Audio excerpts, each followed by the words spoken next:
Dresde, le 13 février 1945. La ville brûle. Les réfugiés envahissent les rues. Les soldats passent en route vers des fronts qui s'effondrent. Les familles se blottissent dans d'anciennes caves sous des palais baroques. Personne ne s'attend à ce qui va suivre. À 10 heures ce soir, les sirènes de raids aériens hurlent à travers la vallée de l'Elbe. En quelques minutes, 772 bombardiers lourds de la Royal Air Force apparaissent au-dessus du centre-ville. Ils transportent des incendiaires, des explosifs, une nouvelle approche tactique conçue non pas pour détruire des usines ou des cibles militaires, mais pour créer quelque chose jamais vu auparavant dans l'histoire humaine, une tempête de feu. Les équipages reçoivent leur briefing des heures plus tôt. L'objectif est Dresde, la Florence de l'Elbe, une ville intacte par des raids majeurs, un lieu de réfugiés, d'hôpitaux, d'architecture baroque et de trésors culturels datant de plusieurs siècles. Les rapports de renseignement indiquent des défenses aériennes minimales, présence de chasseurs minimale, des conditions parfaites pour ce que le commandement des bombardiers prévoit de déclencher. D'ici minuit, le centre-ville n'existe plus. 15 km² brûlent simultanément. Les vents dépassent 150 km à l'heure. Les températures atteignent 1000 degrés Celsius dans certaines rues. L'oxygène disparaît de l'ensemble des quartiers. L'asphalte fond. Les murs de grès explosent sous la chaleur. Des dizaines de milliers meurent dans les 3 premières heures. La deuxième vague arrive à l'aube. Les bombardiers américains achèvent ce que les Britanniques ont commencé. Ceci n'est pas l'histoire d'une opération militaire, c'est l'histoire de ce qui arrive à une ville lorsque la guerre industrielle moderne décide de démontrer son pouvoir absolu. Lorsque la ligne entre la nécessité militaire et l'anéantissement massif disparaît complètement. Lorsqu'une seule nuit transforme 7 siècles de réalisations humaines en cendres, décombres et cadavres calcinés entassés dans les rues. Dresde se trouve à l'intersection de réalités en collision en février 1945. L'Allemagne fait face à une défaite totale. L'armée rouge avance par l'Est. Les alliés occidentaux ferment la marche par l'Ouest. Le Reich s'effondre. Le régime de Hitler entre dans son dernier spasme de destruction et de déni. Et Dresde, d'une certaine manière, reste en grande partie intacte. Une ville embourbée de réfugiés fuyant l'avancée soviétique. Un endroit où les gens croient qu'ils pourraient être en sécurité parce qu'il n'y a rien de valeur militaire ici. Pas d'usine de chars, pas de quais de sous-marins, pas d'usine de pétrole synthétique, juste de l'art, de l'architecture, de la culture, de l'histoire. Les Alliés voient autre chose. Un hub de transport canalisant des troupes allemandes vers le front de l'Est. Une ville aidant l'effort de guerre ennemi. Une cible qui démontrera à Staline que les Alliés occidentaux contribuent de manière significative à la défaite de l'Allemagne. Une occasion de montrer ce que le bombardement stratégique peut réaliser lorsqu'il est libéré sans retenue contre un centre urbain non défendu. Ce qui se déroule sur 48 heures révèle la logique ultime de la guerre totale. La destruction de Dresde devient un cas d'étude, une démonstration, un avertissement aux ennemis présents et futurs sur ce qui se passe lorsque des nations industrielles engagent toutes les ressources à l'anéantissement. Les méthodes utilisées cette nuit seront étudiées, débattues, condamnées et défendues pendant des décennies. Les questions morales soulevées ne trouveront jamais de réponse satisfaisante. Les images de la caméra qui subsistent montrent des choses que les êtres humains n'étaient jamais censés témoigner.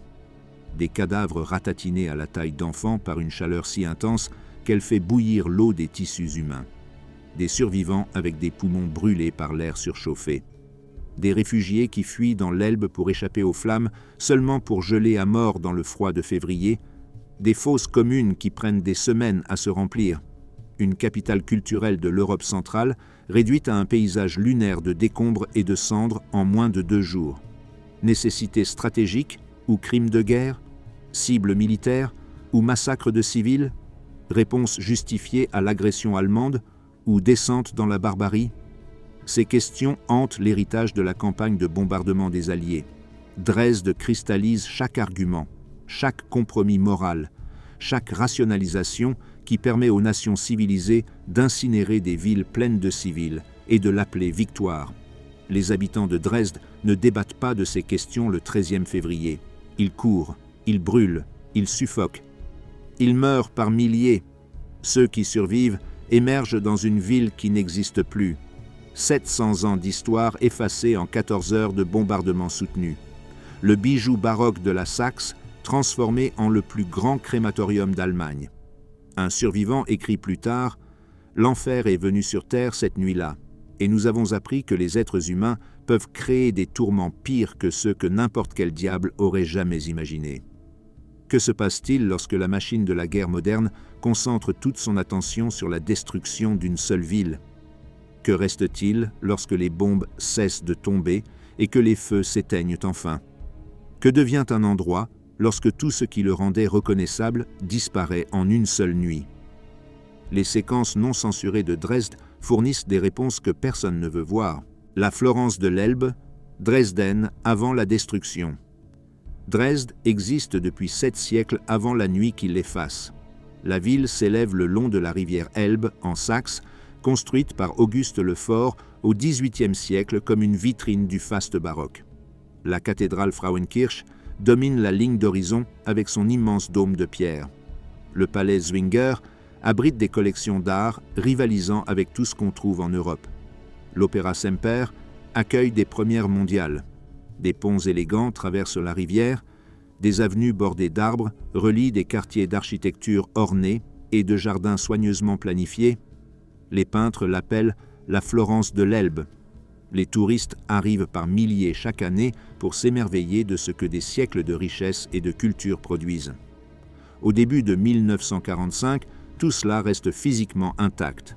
Contrairement à Berlin, Hambourg, Cologne et des dizaines d'autres villes allemandes réduites en ruines par des années de bombardements alliés, Dresde survit en grande partie intacte. Aucune grande frappe ne touche la ville. Aucune campagne soutenue ne transforme ses quartiers en terre désolée. L'architecture baroque se dresse, les musées restent ouverts, la vie culturelle continue, bien que diminuée par 6 années de guerre totale. La population raconte une histoire différente. En 1939, 630 000 personnes appellent Dresde chez elles. En février 1945, ce nombre grimpe à bien plus d'1 million. Des réfugiés affluent en Saxe par l'Est, fuyant l'avancée de l'armée rouge à travers la Pologne et en Allemagne même. Des trains arrivent chaque jour chargés de familles portant les possessions qu'elles peuvent gérer. Des colonnes de charrettes tirées par des chevaux encombrent les routes menant à la ville. Les gens dorment dans des parcs, dans des gares, dans des caves d'églises, partout où ils peuvent trouver un abri contre le froid de février. Les réfugiés apportent des histoires qui terrifient ceux qui les entendent. Les soldats soviétiques se vengent de 4 ans d'atrocités allemandes en Russie. Des villages entiers disparaissent. Les femmes subissent des viols en masse. Des civils meurent par milliers alors que l'armée rouge progresse vers l'ouest. La Prusse se vide. La Poméranie brûle. La Silésie tombe. La marée humaine s'écoule vers ce que les gens espèrent être la sécurité au cœur de l'Allemagne. Dresde devient un sanctuaire pour des centaines de milliers de personnes convaincues que si un endroit pouvait échapper aux convulsions finales de la guerre, ce serait cette ville de culture et de beauté. La situation stratégique rend de telles espérances illusoires. Dresde se trouve à 120 km des positions les plus proches du front oriental à la mi-février. L'armée rouge avance entre 20 et 30 km par semaine. Une simple opération mathématique révèle que les forces soviétiques atteindront la vallée de l'Elbe dans quelques semaines, peut-être quelques jours, si les défenses allemandes s'effondrent complètement. La ville se trouve directement sur la trajectoire de la plus grande offensive militaire de l'histoire humaine. Plus immédiatement pertinent pour le destin de Dresde, la ville fonctionne comme un important nœud de transport. 7 lignes de chemin de fer principales convergent ici. Les troupes se dirigeant vers l'est passent par les gares de triage de Dresde. Les fournitures transitent par la ville vers des positions allemandes s'effondrant. Les hôpitaux militaires se remplissent de blessés évacués du front de l'Est. Les bureaux administratifs coordonnent la défense du sud-est de l'Allemagne. Le régime exploite une usine optique, Zeiss, produisant des viseurs et du matériel de ciblage. Plusieurs petits ateliers fabriquent des composants pour l'équipement militaire. Aucune de ces installations ne justifie ce que prévoit le commandement des bombardiers. La valeur militaire de Dresde pâlie comparée à des dizaines d'autres cibles plus significatives, mais la ville offre autre chose qui compte en février 1945. Une opportunité, une chance de démontrer toute la puissance destructrice du bombardement stratégique contre un centre urbain non défendu. Une façon de montrer à Staline que les alliés occidentaux contribuent de manière significative à la défaite de l'Allemagne. Un test de nouvelles approches tactiques conçues pour créer une destruction maximale avec un minimum d'efforts. Les services de renseignement britanniques et américains analysent Dresde pendant des mois avant l'attaque. Des photographies de reconnaissance cartographient la disposition du centre-ville. Les analystes identifient les zones résidentielles les plus denses. Les experts étudient les motifs de rues médiévales, la concentration de bâtiments à ossature en bois dans la vieille ville d'Altstadt, la vulnérabilité de l'architecture baroque au feu. Tout indique des conditions idéales pour une attaque incendiaire, des rues étroites, des structures entassées, une capacité minimale de lutte contre les incendies, des défenses aériennes négligeables, des centaines de milliers de personnes entassées dans des bâtiments combustibles. La décision de détruire Dresde vient des plus hauts niveaux. Churchill approuve, le portail du ministère de l'Air l'endorse. Harris, au commandement des bombardiers, l'implémente avec enthousiasme. Les Américains acceptent de participer. La date cible est fixée à la mi-février, lorsque les conditions météorologiques favorisent les opérations à grande échelle. La méthode est décidée. Le bombardement de zones conçu pour créer une tempête de feu. L'objectif est énoncé ouvertement dans les documents de planification. Provoquer une destruction et des pertes maximales, briser le moral allemand, démontrer la puissance alliée, aider les opérations soviétiques en détruisant les infrastructures de transport. Personne à Dresde ne sait rien de tout cela. La ville continue son existence de guerre jusqu'au début de février. Les cartes de rationnement fournissent des provisions alimentaires de plus en plus maigres. Les règlements de noirceur assombrissent les rues la nuit. Des abris anti-aériens existent, mais sont peu utilisés, car il n'y a jamais de grands raids. Les gens s'adaptent aux pénuries, à la peur, à l'incertitude concernant l'avenir. Les réfugiés s'intègrent du mieux qu'ils peuvent, dans une ville qui peine sous des charges impossibles. La vie continue parce que peuvent faire les gens d'autres? Le temps reste froid. La neige tombe par intermittence jusqu'au début de février. L'Elbe coule brun et encrassée par les eaux de ruissellement hivernal. Les façades baroques sont aussi magnifiques que jamais, bien que la peinture s'écaille et que l'entretien dégénère après 6 années de guerre. À l'intérieur des bâtiments, les familles se serrent les unes contre les autres pour échapper au froid. La nourriture devient rare. Le combustible pour le chauffage devient impossible à trouver. Mais la ville tient bon. L'architecture perdure, Dresde reste Dresde. Des sirènes d'alerte retentissent occasionnellement lorsque des escadrilles de bombardiers alliés passent au-dessus, en route vers d'autres cibles. Berlin au nord, Chemnitz au sud, Leipzig au nord-ouest. Les bombardiers survolent Dresde et continuent vers d'autres villes. Dresde observe d'en bas pendant que d'autres endroits brûlent. Le sentiment grandit que peut-être cette ville pourrait être épargnée. Peut-être que son importance culturelle la protège. Peut-être que la guerre se terminera avant que les bombes n'arrivent ici. Les réfugiés s'accrochent particulièrement à cet espoir. Ils fuient vers l'Est en espérant la violence, la mort et la brutalité des forces soviétiques. Ils arrivent à Dresde, cherchant la sécurité d'une guerre qui consomme tout sur son passage. La ville représente la survie. Un endroit où les pierres anciennes pourraient-elles les protéger des armes modernes, où la culture et la beauté pourraient signifier quelque chose, même au milieu d'une guerre totale. Le 13e février commence comme n'importe quel autre jour de guerre à Dresde. Froid, gris. Les gens font la queue pour des rations. Les réfugiés cherchent un abri. Les trains arrivent et partent. La ville fonctionne aussi bien qu'une ville allemande peut le faire dans les dernières semaines du Reich. Rien ne laisse penser que dans 12 heures, tout changera à jamais. Une femme se souvient plus tard, « Nous croyions que Dresde était trop belle pour être détruite, que même en temps de guerre, certaines choses restent sacrées. » Un cheminot se souvient, « Les trains n'ont jamais cessé d'arriver, bondés de personnes fuyant les Russes, et nous n'avons jamais imaginé que nous courions vers quelque chose de pire. » En fin d'après-midi du 13e, le temps commence à s'éclaircir.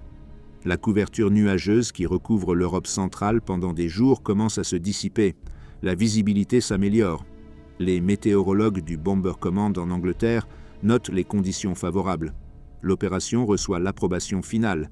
772 bombardiers lourds Lancaster se préparent à décoller de bases dans l'est de l'Angleterre. Leur cible, le centre-ville de Dresde. Leur mission, créer une tempête de feu. Leur charge, des milliers de tonnes d'explosifs et d'incendiaires conçus pour transformer une ville en inferno. Dresde n'a aucune idée de ce qui approche par l'ouest. Aucune défense aérienne significative ne protège la ville. Les canons anti-aériens ont été déplacés vers des lieux plus stratégiques il y a plusieurs mois. La couverture radar est minimale. La défense civile se compose d'abris inadéquats et de brigades de pompiers mal équipés. La ville se tient nue devant ce qui vient ensuite. Alors que l'obscurité tombe le 13e février, les familles s'installent pour une autre froide nuit d'hiver. Les réfugiés se pressent dans des abris temporaires. Les enfants dorment. Les adultes s'inquiètent de la nourriture, du combustible, de ce que demain pourrait apporter. Personne ne s'inquiète des bombardiers. Dresde n'est jamais bombardée. À 10h13 ce soir-là, les sirènes de raid aérien commencent à hurler à travers la ville. La première vague, allumage de l'incendie. Les sirènes hurlent à 10h13 dans la nuit du 13e février. Les gens réagissent lentement. Dresde subit régulièrement des alertes de bombardement, alors que des formations de bombardiers passent au-dessus vers d'autres cibles. La routine devient familière. Les sirènes sonnent, les gens se dirigent vers les abris, les moteurs d'avion ronronnent au-dessus. Les bombardiers continuent ailleurs. Tout est clair. La vie reprend. Personne ne s'attend à ce que cette nuit soit différente. Les familles rassemblent les enfants et se dirigent vers les sous-sols. Les réfugiés dans des abris temporaires se massent dans des caves, sous des écoles et des églises. Les personnes âgées qui ont survécu à la Première Guerre mondiale se rappellent de menaces différentes et se déplacent avec moins d'urgence. Les jeunes mères tiennent des nourrissons et descendent des escaliers dans d'anciennes chambres voûtées sous des bâtiments baroques. Les abris se remplissent, mais pas avec panique, pas encore. À 10h22, la première vague de Lancasters atteint l'espace aérien de Dresde. La force de reconnaissance arrive en premier. Des avions Mosquito équipés d'un équipement de navigation spécialisé identifient le point de visée dans le centre-ville. La zone cible englobe l'Altstadt, la vieille ville médiévale où des ruelles étroites serpentent entre des bâtiments datant de plusieurs siècles. Des structures en bois soutiennent des façades en plâtre. Les poutres de toit vieillissent pendant des centaines d'années jusqu'à devenir des allumettes parfaitement sèches. Les rues forment un labyrinthe de matériaux combustibles répartis sur 15 km². Les éclaireurs lâchent des fusées éclairantes en magnésium qui s'illuminent en altitude et dérivent sur des parachutes, transformant la nuit en jour artificiel. Les fusées brillent suspendues au-dessus de la ville, illuminant les courbes de l'Elbe, les dômes et flèches baroques, les motifs géométriques des rues rayonnant depuis la place centrale d'Altmarkt. La lumière est brillante, horrible, magnifique dans sa terrible clarté. Puis, les indicateurs cibles tombent. Des marqueurs pyrotechniques rouges et verts explosent à travers l'Altstadt, créant des points de tir visibles sur des kilomètres. La principale force de bombardement suit les éclaireurs avec quelques minutes de décalage. 244 Lancaster s'approchent par vagues, chacun transportant entre 4 et 8 tonnes de bombes. Les charges de bombes mélangent des explosifs puissants avec des incendiaires dans des proportions soigneusement calculées, conçues pour atteindre un effet spécifique. Les explosifs puissants tombent en premier. 4000 livres de bombes à fort impact frappent les bâtiments et explosent avec une force de choc massive. Les toits s'effondrent, les fenêtres se brisent dans tout le quartier, les murs se fissurent et tombent dans les rues. Les explosions créent des conditions parfaites pour ce qui suit. Les bâtiments se tiennent éventrés et exposés, leurs intérieurs vulnérables, leurs structures en bois éclatées et accessibles à l'air. Les incendiaires tombent ensuite. Des centaines de milliers de bombes en termites et en phosphore s'abattent sur le centre-ville dévasté. Chaque incendiaire de 4 livres brûle à environ 2000 degrés Celsius. Rien ne peut les éteindre. L'eau les fait brûler plus chaud. Le sable les étouffe parfois, mais nécessite une action immédiate, et il y en a trop, tombant trop vite, allumant des feux à trop d'endroits simultanément. En quelques minutes, Des centaines de feux s'embrasent à travers l'Altstad. La distribution de bombes soigneusement planifiée garantit que des feux commencent dans chaque bâtiment, chaque bloc, chaque rue de la zone cible. Des feux individuels se rejoignent en plus grande conflagration. De plus grands feux se combinent en d'énormes flammes qui consument des quartiers entiers. La température monte, l'air commence à bouger. Les gens dans les abris sentent les premiers tremblements des explosions à proximité. La poussière tombe des voûtes anciennes. Les enfants pleurent. Les adultes essaient de rester calmes. Les bombes continuent de tomber. Les explosions se rapprochent. La terre tremble à chaque impact. Puis, le bruit change. Le bruit sec des explosifs puissants cède la place à un autre son, un rugissement, un vent de ouragan. La tempête de feu commence. Les incendies créent leur propre système météorologique. L'air superchauffé monte rapidement de centaines de bâtiments en feu. L'air plus frais afflue des zones environnantes pour le remplacer. La vitesse du vent augmente. 50 km/h, 70, 100, 150 km/h. Le vent fournit de l'oxygène aux flammes. Les flammes deviennent plus chaudes. Les flammes plus chaudes attirent plus d'air. Le cycle s'accélère au-delà de la capacité de tout pompier à contrôler, ou même à comprendre. Les gens émergent des abris en s'attendant à combattre des incendies et découvrent un paysage transformé en quelque chose d'horreur. Le vent les fait tomber. Les débris volants deviennent des projectiles létaux. Des braises brûlantes remplissent l'air comme de la neige horizontale. La chaleur rend la respiration douloureuse, même à des centaines de mètres des flammes les plus proches. Ceux qui essaient d'atteindre les pompes à eau ne peuvent pas avancer contre le vent. Ceux qui apportent des seaux regardent l'eau s'évaporer avant d'atteindre les flammes. L'orage de feu atteint son intensité maximale vers 11 heures du soir. Toute l'Altstadt brûle simultanément. Les températures dans certaines rues dépassent 1000 degrés Celsius. L'asphalte fond et s'écoule en rivière. Des blocs de grès qui étaient debout depuis des siècles explosent sous le stress thermique. Les lampadaires en métal se ramollissent et se déforment. Le verre fond des cadres de fenêtres. Les façades baroques qui ont défini Dresde pendant des générations cloquent, se fissurent et s'effondrent dans l'enfer en dessous. Les caves deviennent des pièges mortels. Les incendies consomment l'oxygène dans les bâtiments au-dessus. Le monoxyde de carbone s'infiltre dans les abris par les conduits de ventilation et les fissures dans les murs. Les gens suffoquent sans blessures visibles. D'autres fuient les températures en augmentation seulement pour rencontrer la tempête de feu à l'extérieur. Le choix devient impossible. Rester et suffoquer, fuir et brûler. Ceux qui fuient décrivent des scènes qui les hanteront pour toujours. Des torches humaines titubent dans les rues, vêtements et cheveux en flammes, peau se détachant des os. Des enfants séparés de leurs parents crient des noms qui disparaissent dans le rugissement du vent et du feu. Les personnes âgées qui avancent trop lentement s'arrêtent simplement, s'asseyent et attendent la mort. Des réfugiés qui ont fui les armées soviétiques meurent dans les rues allemandes, tués par des bombes britanniques. L'Elbe offre un salut apparent. Des milliers fuient vers la rivière, croyant que l'eau les sauvera. Ils atteignent les rives et plongent, cherchant un soulagement à la chaleur insupportable. La rivière est froide en février. L'hypothermie s'installe en quelques minutes. Les personnes trop épuisées ou blessées pour nager dérivent en aval et se noient. Ceux qui s'accrochent aux rives gèlent à mort, alors que leurs vêtements s'emplissent de glace. Des corps s'accumulent le long du rivage, certains brûlés, d'autres gelés, tous morts. L'incendie consume tout ce qui est combustible dans la zone cible. Les hôpitaux brûlent avec des patients encore dans leur lit. Les églises s'effondrent, ensevelissant ceux qui ont cherché refuge à l'intérieur. Les écoles bondées de réfugiés deviennent des crématoriums. La cathédrale de la Frauenkirche, ayant survécu à des guerres et des sièges pendant 2 siècles, brûle de l'intérieur, alors que son intérieur en bois s'enflamme. Le dôme en pierre scintille rouge de la chaleur à l'intérieur. Il tiendra encore pendant 2 jours avant de s'effondrer enfin. Le palais Zwinger prend feu. Des œuvres d'art inestimables accumulées pendant des siècles s'embrasent.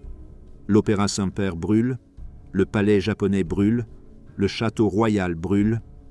700 ans de culture et de beauté accumulés et d'accomplissements humains se transforment en cendres en moins de 2 heures. À minuit, la première vague termine son travail. Les bombardiers se dirigent vers l'ouest et font route vers l'Angleterre. Ils laissent derrière eux une ville en flammes visible depuis plus de 100 km. La lueur illumine les nuages au-dessus de Dresde. Les pilotes des avions de retour la voient et savent qu'ils ont créé quelque chose de sans précédent dans l'histoire de la guerre. Sur le sol, des survivants émergent des abris dans un monde qui ne ressemble plus à la ville qu'ils connaissaient quelques heures auparavant.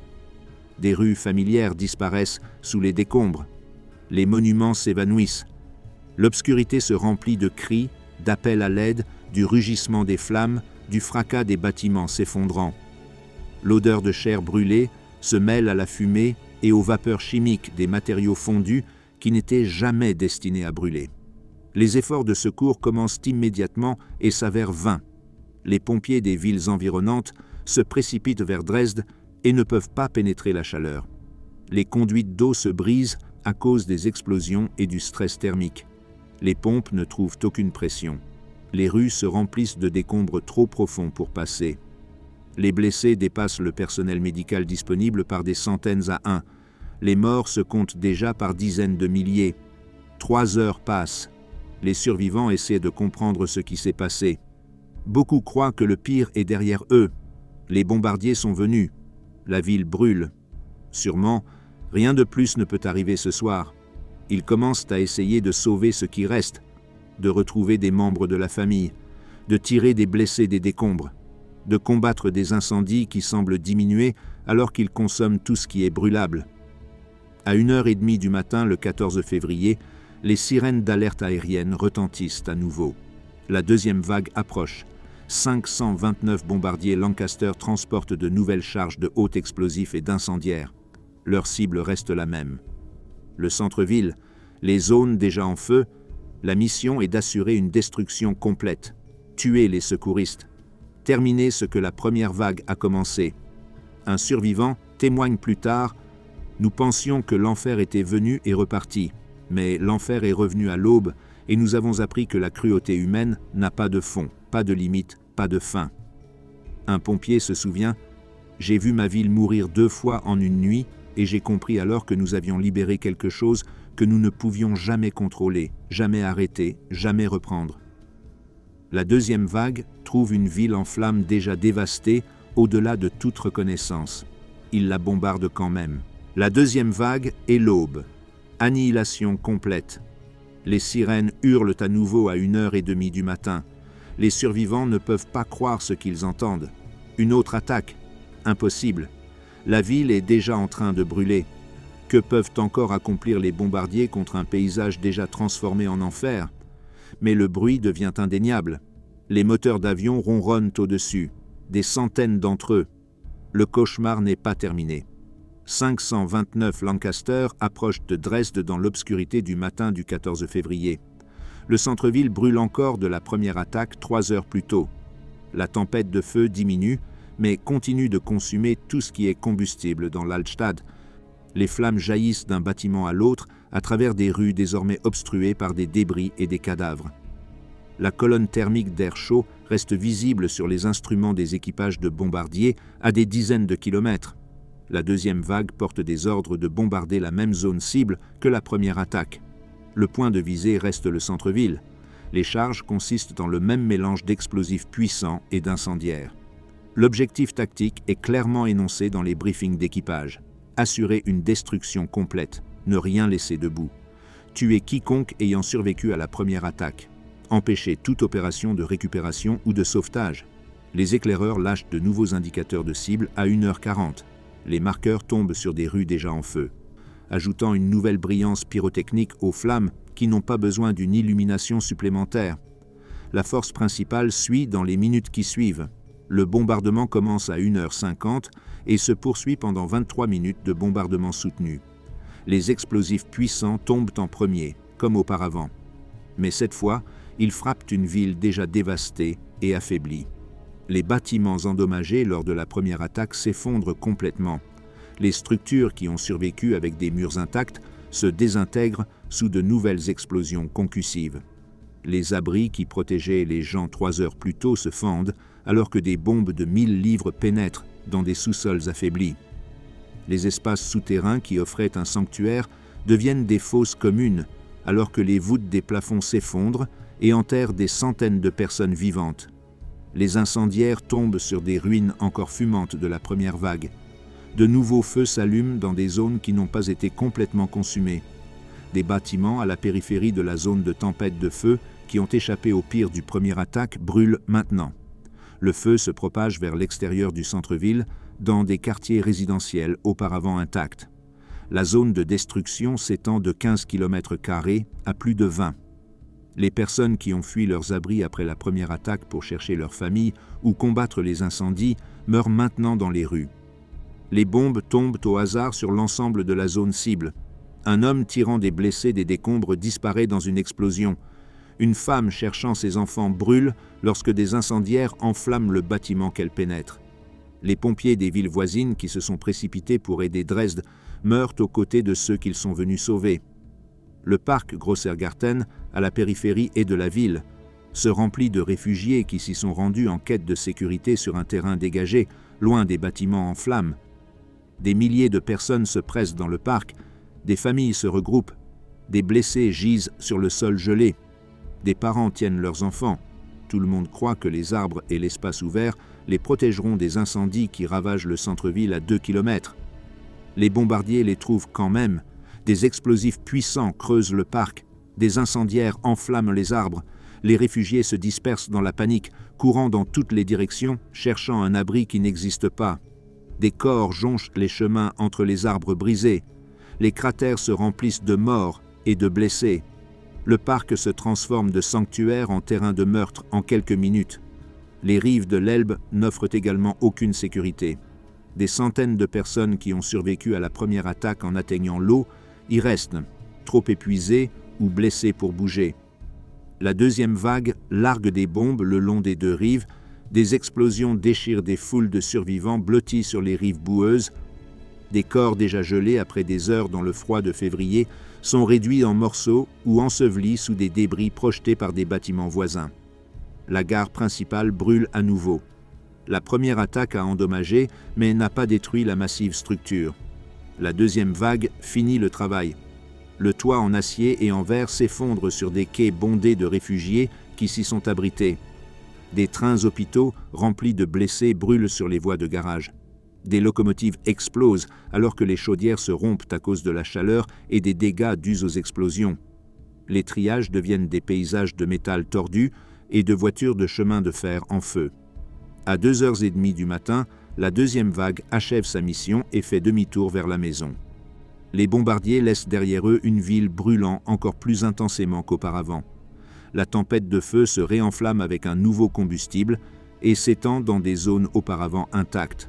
La température augmente à nouveau, la vitesse du vent augmente, la destruction qui semblait complète 3 heures auparavant se révèle n'être qu'une préparation pour pire à venir. L'aube arrive vers 6 heures le 14 février. Le soleil d'hiver se lève sur une ville qui n'existe plus. La lumière révèle ce que l'obscurité a heureusement dissimulé. Dresde est devenu un désert de décombres et de cendres, s'étendant d'horizon à horizon. Là où se tenaient des palais baroques il y a 12 heures, il ne reste rien d'autre que des murs brisés et des débris fumants. Là où des rues serpentent à travers des quartiers médiévaux, seules des traces visibles dans le motif des décombres indiquent où les routes passaient autrefois. Les incendies continuent de brûler. Ils continueront à brûler pendant plusieurs jours. Des blocs entiers de la ville restent trop chauds pour être approchés. Des cadavres jonchent chaque rue, chaque place, chaque espace public.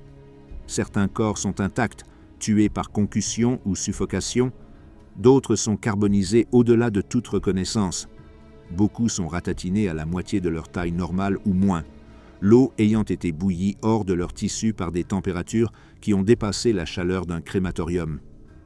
Les corps des enfants sont recroquevillés en position fétale. Les femmes serrent des nourrissons brûlés dans leurs bras. Les personnes âgées sont assises contre des murs où elles se sont arrêtées pour se reposer et ne se sont jamais levées à nouveau.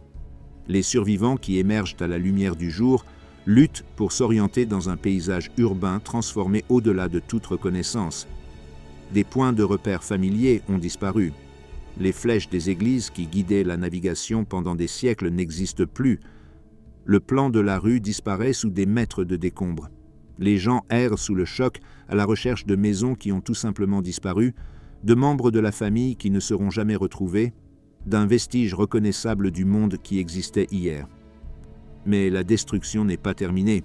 La deuxième vague est partie il y a des heures, mais une troisième attaque se prépare à partir de bases en Angleterre et en France.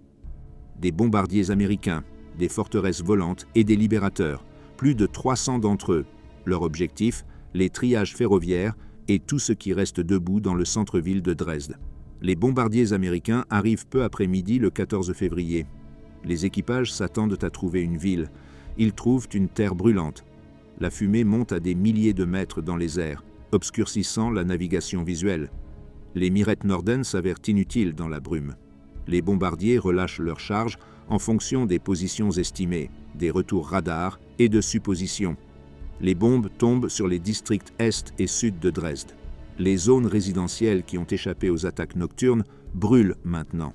Les quelques hôpitaux restants subissent des frappes directes. Un établissement de la Croix-Rouge clairement marqué explose, tuant des patients, des médecins et des infirmières. Des écoles converties en abris d'urgence s'effondrent. Les églises où les blessés reposent sur des bancs se désintègrent. L'attaque américaine dure 24 minutes. Plus de 700 tonnes d'explosifs et d'incendiaires tombent sur une ville déjà détruite. La justification militaire devient absurde. Les gares ferroviaires sont des ruines cratérisées. Les ponts sont effondrés. Les routes sont impraticables. Aucun mouvement militaire ne peut avoir lieu à travers Dresde. La ville n'offre aucune valeur en tant que cible, sauf comme démonstration de ce que le bombardement stratégique peut accomplir lorsqu'il est appliqué sans retenue. Dans l'après-midi du 14 février, le bombardement se termine enfin. 3 attaques séparées sur 14 heures, plus de 3000 tonnes de bombes, environ 1200 avions, l'assaut aérien le plus concentré sur une seule ville en si peu de temps dans toute la guerre. Le feu s'éteint au cours des jours suivants, alors qu'il épuise tout le matériel combustible. Des incendies couvant pendant des semaines dans des caves et sous les décombres. Le centre-ville reste trop chaud pour être pénétré pendant des jours. Lorsque les secouristes pénètrent enfin dans les ruines, ils découvrent des scènes qui défient la description. Des abris remplis de centaines de corps, des rues où les cadavres sont empilés, des caves où des familles sont mortes ensemble, leurs corps ne présentant aucune blessure, simplement asphyxiés lorsque les feux ont consommé tout l'oxygène. La tâche de récupérer et d'identifier les corps s'avère impossible. Trop de morts, trop de destruction, trop peu de personnel survivant, trop peu d'équipement. La décision est prise de brûler les morts là où ils se trouvent. Des bûchers funéraires brûlent sur la place Altmarkt pendant des semaines. Les travailleurs empilent les corps comme du bois de chauffage et les brûlent dans d'énormes bûchers alimentés par les débris des bâtiments détruits. La fumée des cadavres brûlés contribue au brouillard qui plane sur les ruines. Aucun décompte précis des morts n'émerge jamais. Les estimations vont de 25 000 à plus de 100 000. Le vrai nombre se situe probablement quelque part entre. Des dizaines de milliers meurent dans les attaques. Des dizaines de milliers supplémentaires meurent dans les jours et semaines suivants des suites de blessures, d'expositions, de maladies et de famines. Des centaines de milliers de personnes qui appelaient Dresde leur chez-soi au début de février sont morts, portés disparus ou ont fui d'ici la fin du mois. La cathédrale Frauenkirche se dresse pendant 2 jours de plus après le bombardement, avant que son dôme en pierre ne s'effondre finalement le 15e février. Le fracas résonne à travers les ruines. La pile de décombres qui reste demeurera intacte pendant près de 50 ans, un monument à ce qui s'est passé ici. Un secouriste écrit plus tard « J'ai vu le visage de l'enfer et il porte le masque de la civilisation, parle le langage de la nécessité et se justifie par des objectifs stratégiques qui ne signifient rien pour les morts. » Un survivant se souvient « La ville est morte et une partie de nous est morte avec elle, et ce qui a émergé de ces ruines n'était plus humain, juste des fantômes errant à travers un cimetière prétendant être vivants. » Dresde brûle. Le monde regarde. Et les questions qui hanteront ce moment pendant des générations commencent à se former dans des esprits encore non prêts à les affronter. Les conséquences. Une ville de cadavres. Le silence descend sur Dresde le 15 février. Les bombardiers ne reviennent pas. Les incendies diminuent jusqu'à devenir des braises. La fumée s'éclaircit suffisamment pour voir à travers les ruines. Ce qui reste est une nécropole. Une ville des morts s'étendant sur 25 km² du centre de Dresde. Les vivants s'y déplacent comme des fantômes, cherchant des choses qu'ils ne trouveront jamais. L'échelle de destruction défie la compréhension même de ceux qui se trouvent à l'intérieur. L'ensemble de l'Altstadt n'existe plus en tant qu'espace urbain fonctionnel. 7 siècles d'habitation continue se terminent en 14 heures. L'architecture baroque qui définissait Dresde disparaît. Le palais Zwinger se dresse comme une coquille brûlée, ses murs intacts, mais tout ce qui s'y trouvait consumé. Le château royal est en décombres. L'Opéra Semper a disparu. Le palais japonais survit seulement sous forme de fragments de murs. La tour de la Kreuzkirche se dresse toujours, mais l'église en bas est détruite. Les murs de la cathédrale catholique Hofkirche restent, mais l'intérieur est détruit. Bâtiment après bâtiment révèlent le même motif. Les murs extérieurs en pierre ou en briques se dressent à des hauteurs variées. Tout ce qui est en bois à l'intérieur a complètement brûlé. Les poutres du toit, les solives de plancher, les escaliers, les meubles, tout ce qui est inflammable est de la cendre. Certaines structures conservent des façades qui semblent presque normales sous certains angles, jusqu'à ce que vous regardiez à travers les cadres de fenêtres vides vers le ciel bleu derrière. D'autres bâtiments se sont complètement effondrés en tas de débris indiscernables, des rues encombrées de débris autour d'eux. Le plan de rue médiévale disparaît sous les débris. Les gravats remplissent les ruelles étroites de l'Altstadt à des profondeurs de 3 et 4 mètres à certains endroits. Les boulevards plus larges s'en sortent légèrement mieux, mais demeurent impraticables pour les véhicules. Des montagnes de maçonnerie brisée, de bois éclaté, de métal tordu et de pierres pulvérisées bloquent chaque route menant au centre-ville. Les quelques rues partiellement dégagées servent uniquement de chemin pour les équipes de travail transportant des corps. L'eau ne coule pas. Les bombes et les feux détruisent les canalisations d'eau dans tout le centre-ville. Des tuyaux cassés fuient inutilement dans les décombres. L'Elbe coule toujours à travers Dresde, mais aucun système fonctionnel n'existe pour amener l'eau de la rivière là où les gens en ont besoin. Le manque d'eau empêche toute lutte contre les incendies significatives. Les feux restants brûlent jusqu'à épuisement de leur combustible. Cela signifie aussi que les survivants ne peuvent pas se laver, ne peuvent pas boire sans marcher jusqu'à la rivière, ne peuvent maintenir aucune apparence de salubrité. L'électricité est partie, les canalisations de gaz sont rompues et dangereuses. Les lignes téléphoniques sont coupées.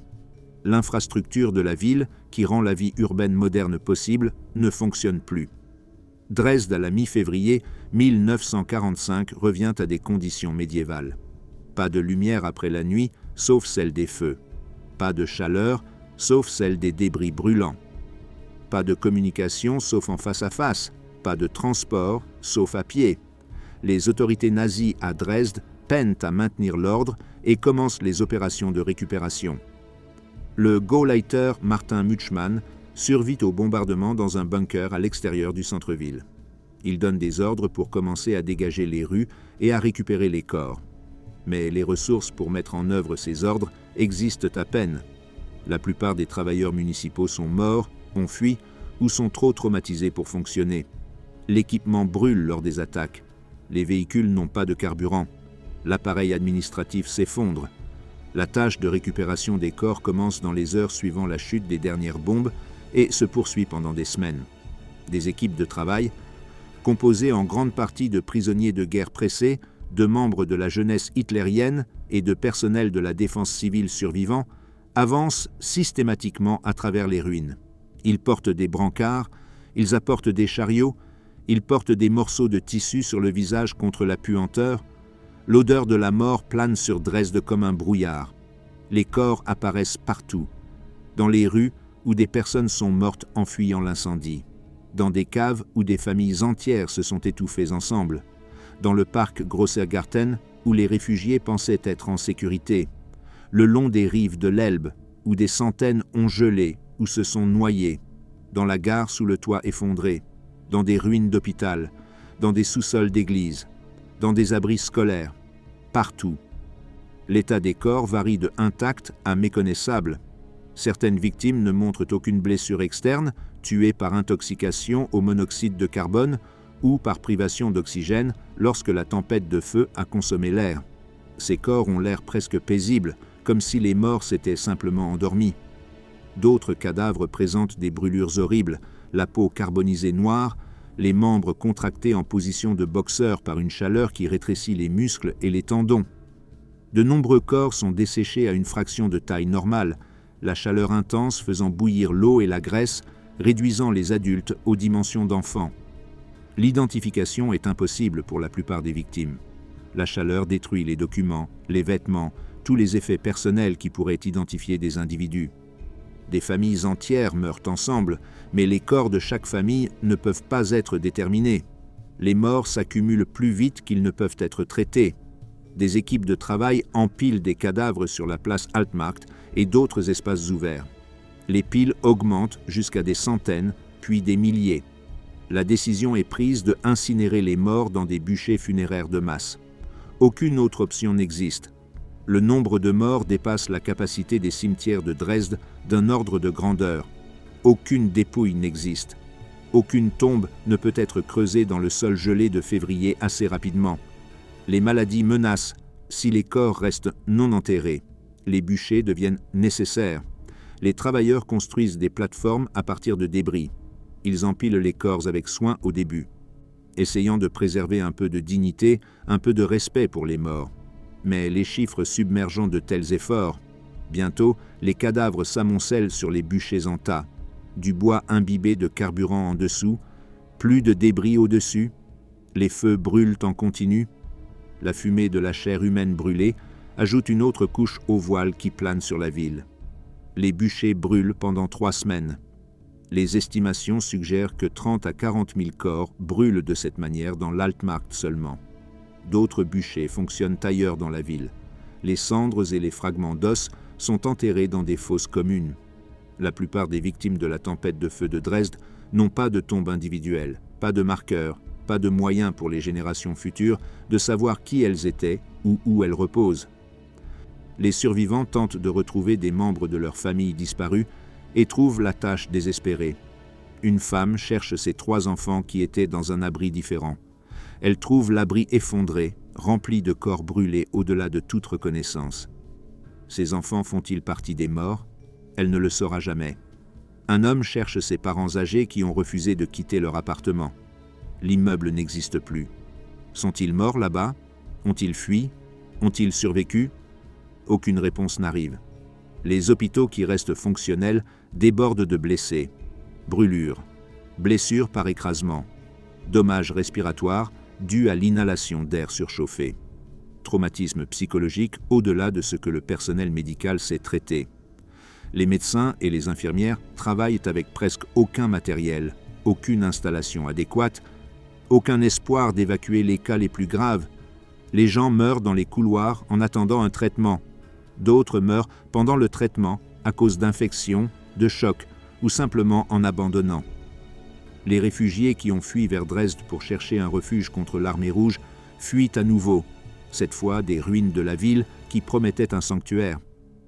Des colonnes de personnes avancent vers l'ouest le long de routes encombrées de trafic militaire et d'autres groupes de réfugiés. Ils portent ce qu'ils ont pu sauver des bombardements. Beaucoup ne portent rien du tout. Ils marchent vers un avenir incertain dans un Reich en effondrement qui n'offre aucune sécurité nulle part.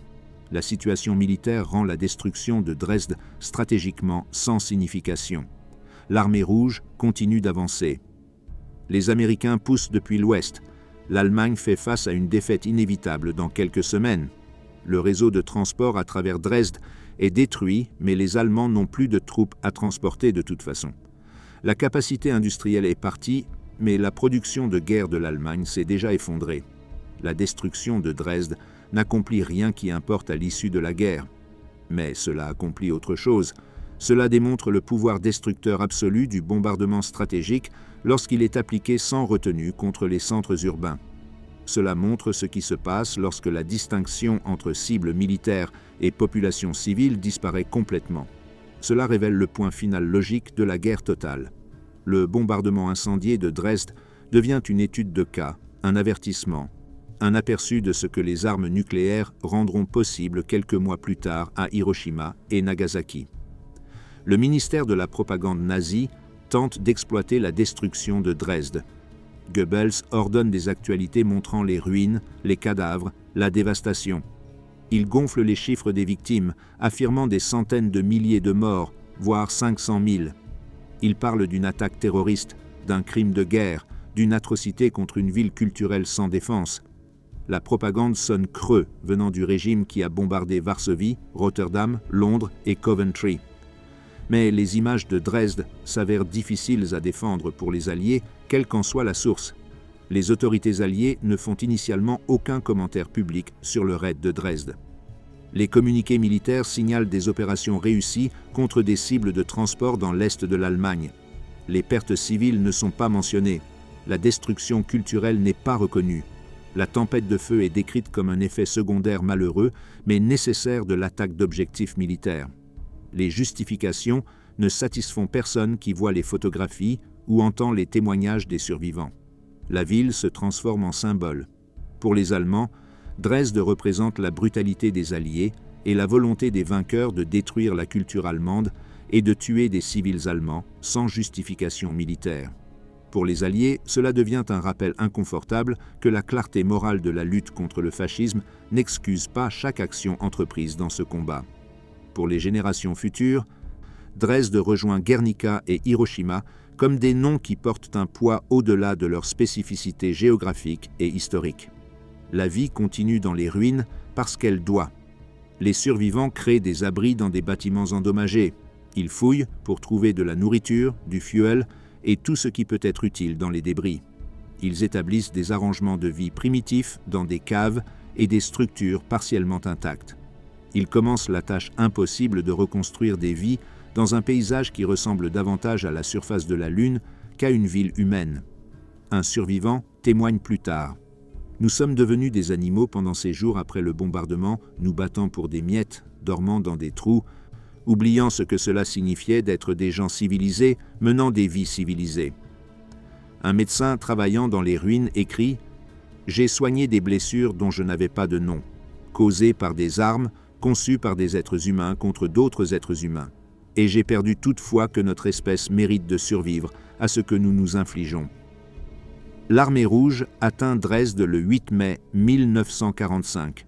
Ils trouvent une ville morte occupée par des fantômes. La guerre se termine le même jour. La victoire en Europe n'apporte aucune célébration à Dresde. Seulement du silence, seulement des cendres, seulement la mémoire de ce qui a été perdu et ne pourra jamais être récupéré. Le côté humain, les nombres ne peuvent pas décrire. Le véritable bilan des décès causés par la tempête de feu de Dresde ne sera jamais connu avec certitude. Le chaos de l'attaque, la destruction des archives municipales, la présence de centaines de milliers de réfugiés non enregistrés, la crémation de dizaines de milliers de corps dans des bûchers massifs, tout cela rend impossible un comptage précis. Les estimations varient de 25 000 à plus de 135 000 morts. Les historiens modernes acceptent généralement des chiffres compris entre 25 000 et 40 000, bien que même ces nombres restent incertains. Ce qui est certain, c'est que des dizaines de milliers d'êtres humains sont morts à Dresde pendant 14 heures en février 1945. Les pertes militaires sont relativement légères. Plusieurs centaines de soldats allemands meurent lors des attaques, la plupart étant des hommes blessés dans des hôpitaux militaires ou des troupes de passage à la gare. Une poignée d'équipages aériens alliés sont abattus et tués. La grande majorité des morts sont des civils, des femmes, des enfants, des personnes âgées, des réfugiés qui ont fui une menace pour mourir d'une autre, des gens dont le seul crime était d'être à Dresde lorsque les bombardiers sont arrivés. Le nombre de morts civiles se divise en catégories d'horreur. Des milliers brûlent à mort dans l'incendie, piégés dans des bâtiments ou surpris dans des rues où la chaleur et les flammes ne permettent aucune échappatoire. Leurs corps sont retrouvés carbonisés au-delà de toute reconnaissance, réduits en cendres et en fragments d'os ou desséchés en restes grotesques de formes humaines. des milliers d'autres suffoquent lorsque les incendies consomment tout l'oxygène dans leurs abris, mourant sans blessure visible, mais tout aussi morts que ceux qui ont brûlé. Beaucoup se noient dans l'Elbe en essayant d'échapper aux flammes, ou gèlent à mort le long de ses rives dans le froid de février. D'autres meurent des effets d'explosion. Les bombes explosives fortes font s'effondrer les bâtiments sur les personnes s'abritant à l'intérieur. La force concussive tue sans laisser de blessures évidentes. Les organes internes se rompent, les crânes se fracturent, les corps sont retrouvés intacts mais sans vie, tués par des ondes de pression qui déchirent la chair et les os.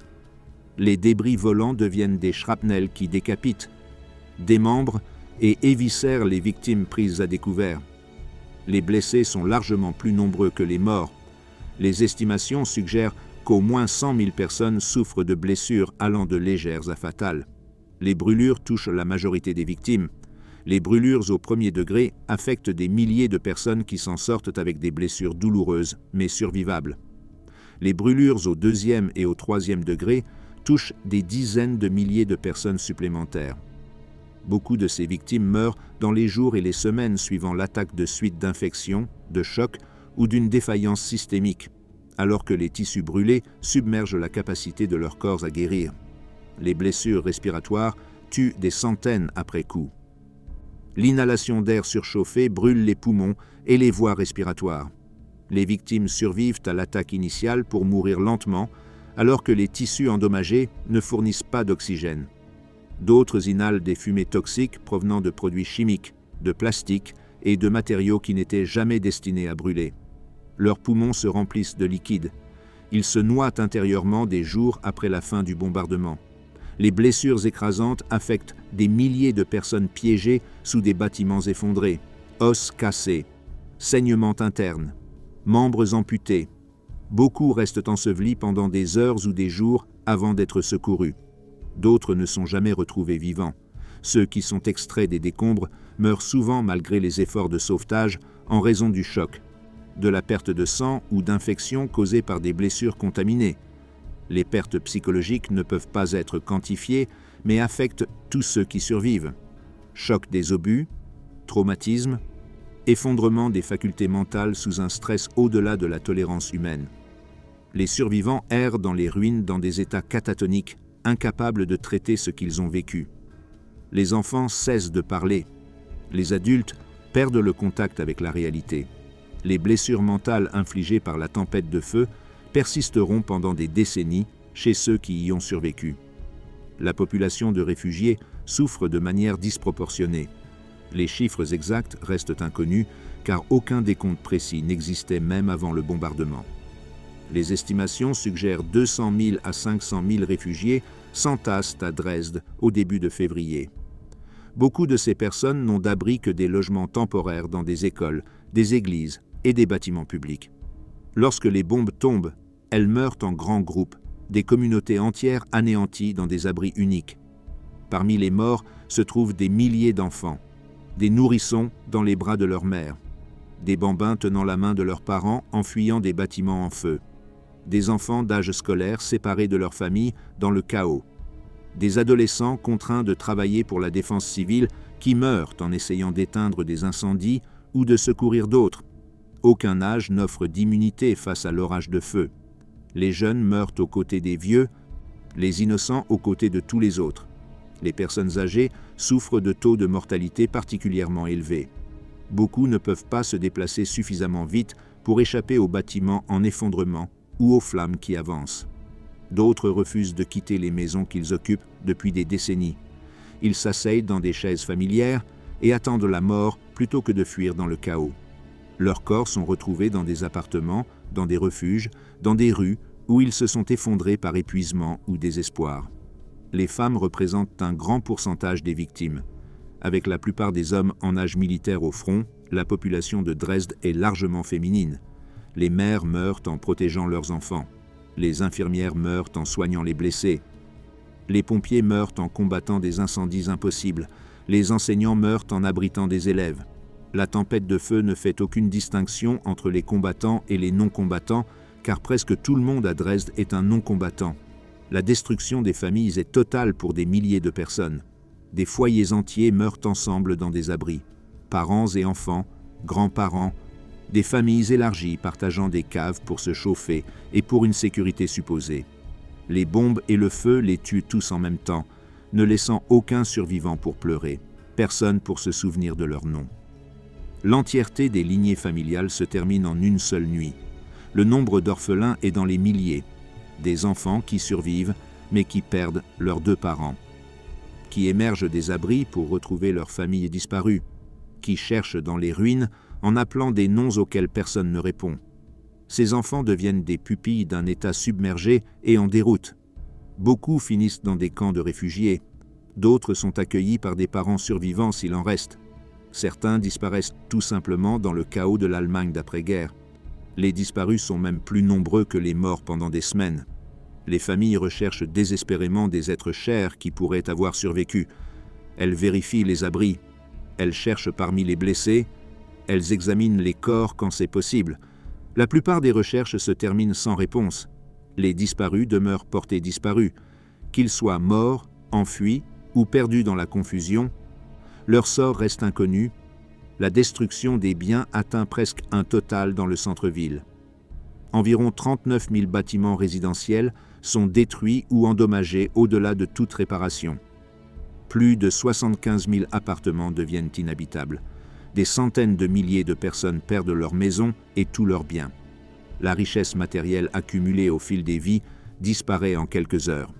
Photographies de mariage, héritages familiaux, jouets d'enfants, tout brûle. Les pertes culturelles se révèlent incalculables. Des bibliothèques contenant des livres datant de plusieurs siècles brûlent complètement. La bibliothèque d'État saxonne perd des centaines de milliers de volumes. Les collections de musées sont détruites. Les galeries d'art du palais Zwinger perdent des peintures, des sculptures et des artefacts irremplaçables par quelque mesure que ce soit. La chambre au trésor de la voûte verte survit, mais une grande partie de son contenu a été évacuée au préalable. Ce qui reste dans les musées de Dresde périt en grande partie dans les flammes. Les sites religieux subissent une destruction totale. Les églises qui ont servi à la vie spirituelle de Dresde pendant des générations sont vidées ou démolies. La cathédrale Frauenkirche s'effondre, la Kreuzkirche est détruite, la Katholische Hofkirche est gravement endommagée. Des siècles d'art religieux, d'objets sacrés et de beauté architecturale disparaissent. Les repères spirituels qui orientaient les habitants de Dresde à travers l'espace et le temps sont partis. L'infrastructure industrielle est anéantie. Usines, ateliers, les gares de triage ferroviaire, ponts sur l'Elbe, routes, systèmes d'utilité. La base économique de la ville cesse d'exister. La capacité de Dresde à fonctionner en tant que centre urbain prend fin avec le bombardement. Ce qui émerge ensuite est construit sur les ruines et non reconstruit à partir de ce qui a survécu. Le coût total en souffrance humaine défie la quantification. Comment mesurez-vous la valeur d'une mère qui brûle vive en protégeant son nourrisson? Quel chiffre capture la perte d'un enfant qui s'étouffe en appelant des parents qui sont déjà morts? Comment calculez-vous la valeur de 7 siècles de culture et de beauté réduits en cendres? Les statistiques racontent une histoire. Les expériences individuelles en racontent une autre que les chiffres ne peuvent contenir. Un volontaire de la Croix-Rouge a ensuite écrit « J'ai enregistré les noms, les âges et les lieux des corps jusqu'à ce que les listes deviennent dénuées de sens, jusqu'à ce que je réalise que nous comptions des âmes comme si elles étaient un inventaire, réduisant des êtres humains à des chiffres sur des formulaires que personne ne lirait jamais. » Un survivant adolescent se souvient des décennies plus tard « J'ai 90 ans maintenant, et il n'y a pas un jour qui passe sans que je ne voie la ville en flammes, que je ne sente la fumée, que j'entende les cris. Nous ne sommes pas morts à Dresde, mais nous n'avons pas survécu non plus. Nous existons entre ces deux états, jamais pleinement vivants à nouveau. » Le coût humain de Dresde ne peut pas être mesuré uniquement en termes de victimes. Il doit être mesuré en vies détruites, familles brisées, survivants traumatisés, avenir perdu et questions sans réponse satisfaisante. Les chiffres nous disent combien ont péri. Ils ne peuvent pas nous dire ce qui a été perdu quand ils sont morts. Signification. Historique, un héritage. Dresde occupe une place unique et controversée dans l'histoire de la Seconde Guerre mondiale. Le bombardement n'atteint rien de stratégiquement significatif. En février 1945, la défaite de l'Allemagne est inévitable et imminente. L'armée rouge est à 120 km de Dresde et avance chaque jour. Les alliés occidentaux ferment de l'autre direction.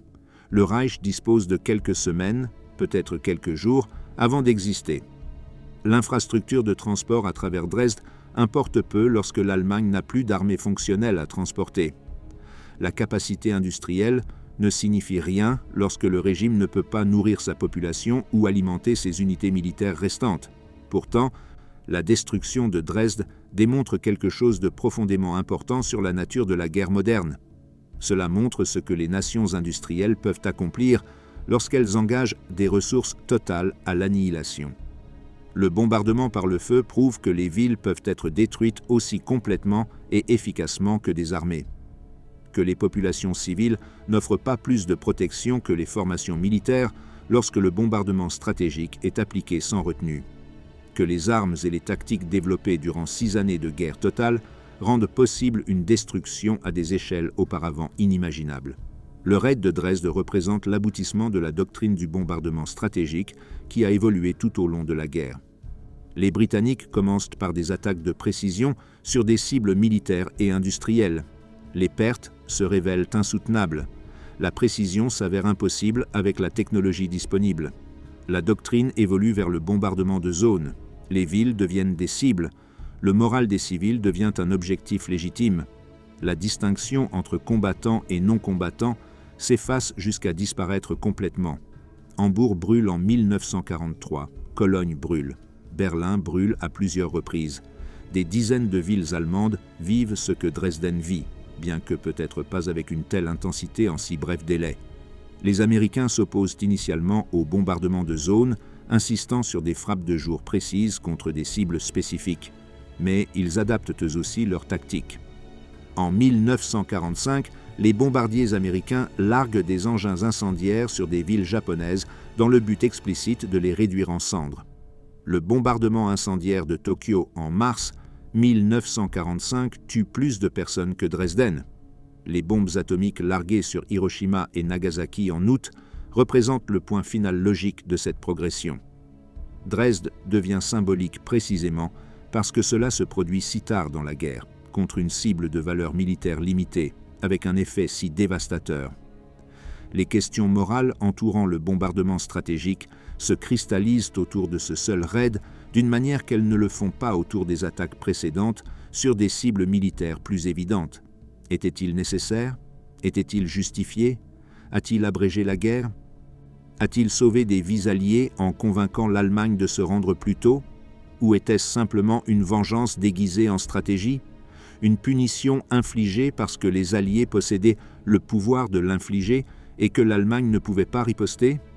Ces questions n'ont pas de réponse consensuelle 75 ans plus tard. Les historiens militaires discutent de la valeur stratégique de Dresden. Certains soulignent le nœud ferroviaire, les mouvements de troupes, les installations industrielles comme des cibles légitimes. D'autres notent que des attaques de précision sur ces objectifs spécifiques auraient accompli davantage avec moins de coûts civils. Les philosophes moraux débattent pour savoir si quoi que ce soit peut justifier la création délibérée d'une tempête de feu dans un centre-ville bondé de réfugiés. Les analystes politiques examinent les motivations de Churchill, les exigences de Staline et les politiques d'alliance complexes qui ont influencé les décisions de ciblage. La mémoire allemande de Dresde évolue à travers des phases distinctes. Au début, la propagande nazie exploite la destruction à des fins de communication anti-alliés. Après la guerre, l'Allemagne de l'Est sous occupation soviétique utilise Dresde comme preuve de la brutalité occidentale tout en minimisant les actions soviétiques en Allemagne de l'Est. Les ruines de la Frauenkirche restent debout comme un mémorial à l'agression capitaliste. L'Allemagne de l'Ouest a du mal à se souvenir de Dresde sans sembler revendiquer une équivalence morale entre les bombardements alliés et les crimes nazis. Après la réunification, la reconstruction de Dresde commence. La Frauenkirche est reconstruite en utilisant des pierres d'origine lorsque cela est possible et achevée en 2005, exactement 60 ans après sa destruction. La reconstruction devient un symbole de réconciliation, de reconstruction, d'avancée tout en se souvenant du passé.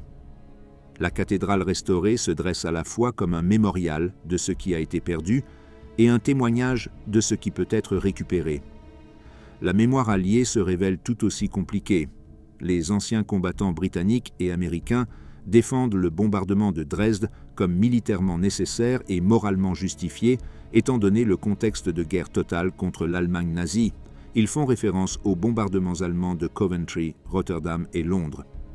Ils notent que l'Allemagne a été pionnière dans le bombardement de zones et les tactiques de tempête de feu. Ils soutiennent que la destruction de Dresde a contribué à mettre fin à une guerre qui a tué des millions de personnes et qui en aurait tué des millions de plus si elle avait été prolongée. Les critiques, y compris certains participants alliés, se demandent si la fin de la guerre justifiait les moyens employés à Dresde.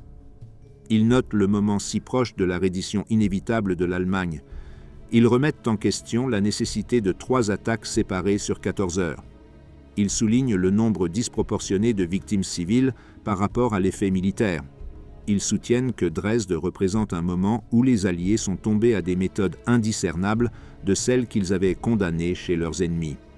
Le débat continue parce que Dresde force la confrontation avec des vérités inconfortables sur la guerre moderne. Que de bonnes causes ne garantissent pas de bonnes méthodes, que lutter contre des monstres ne prévient pas de devenir soi-même monstrueux, que la victoire entraîne des coups moraux non effacés par le succès militaire, que la capacité technologique pousse à l'utilisation indépendamment des considérations éthiques, que les civils souffrent toujours le plus dans des guerres supposément menées entre armées.